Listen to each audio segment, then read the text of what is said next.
Welcome back. A St. Paul native, Suni Lee, receives the Best Comeback Athlete of the Year award at the ESPYs 2025. After being diagnosed with a rare kidney disease in 2023, the prospects of her competing again were small. But the athlete made a comeback in the 2024 Olympic Games, and Suni won the Olympic team gold and took home 2 bronze medals. I was told I'd never compete again, but I refused to believe that. There were days where I felt scared, defeated, and alone, but I always found strength around me. With 6 Olympic medals in total, Suni is among the most decorated U.S. gymnasts of all time, and everyone here is so proud of her. Well, happening today, an exhibit featuring the work of a Minnesota artist, George Morrison, will debut at the world-renowned Metropolitan Museum of Art in New York City. KARE 11 reporter Kent Erdahl tells us more.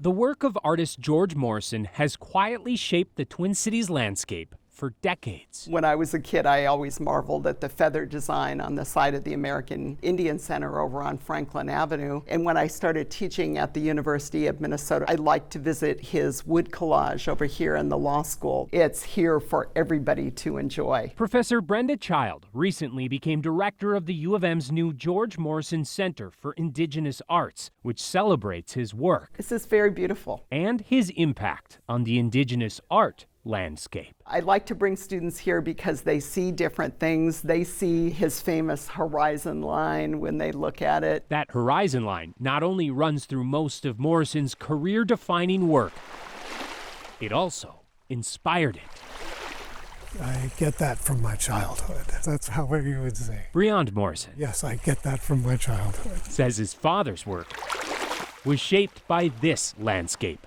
the Grand Portage Indian Reservation along Lake Superior. My grandfather's grandfather walked on this beach. And now, 25 years after Morrison died here, his life's work will be celebrated far beyond this horizon.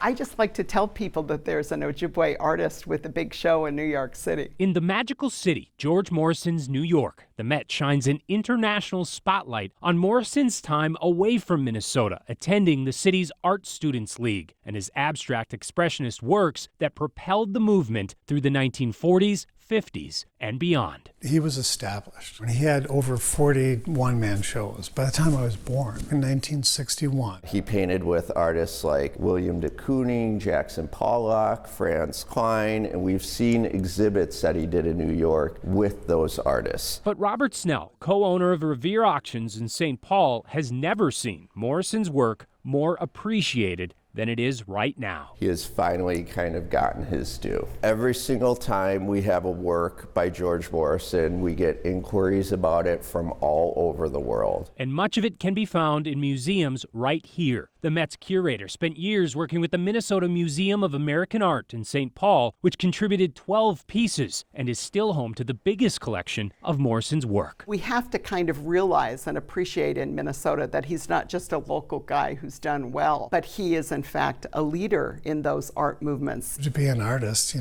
have your idea, you make it, and you stand firm. And he later led the movement back to familiar ground. This is a sidewalk, granite inlay into the Nicollet Mall. Because we're surrounded by his public art, in some ways we take it for granted. Morrison returned to Minnesota in 1970 to teach art and American Indian Studies at the U of M.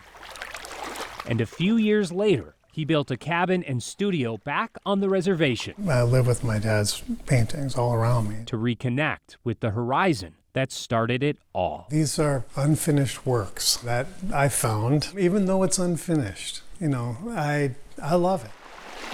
He was very influenced by Gitche Gumee. He was obsessed with Lake Superior. He painted these in Grand Portage. These really showcase Morrison's talent as an artist. It's no wonder why demand for those small but intricately layered horizon paintings is now sky high. 5 or 6 years ago at auction, these used to go for around $8,000 to $12,000. Today, we're looking at $30,000 to $50,000. That may be. But Breond says the story behind them, and he even talked about it, is priceless. My father was sick, and my mother got these boards so he could work and paint in bed. And she got all the paints for him, and he did it. And he started painting from that bed right up there. And soon, his father's big exhibition will culminate with some of those little paintings from this very place. I'm just happy for him. It's extraordinary to have his work shown there. It's a pinnacle of, it's a wonder, you know. And I'm sorry, just everything, the examples that he left behind and the way he lived his life. He was a good man. A man who changed multiple landscapes It was his dream to come back home. without losing sight of his horizon. Plain and simple, the work itself is of such a high quality that it lasts. It is part of history now. Stick with us. More news and weather is coming up after the break.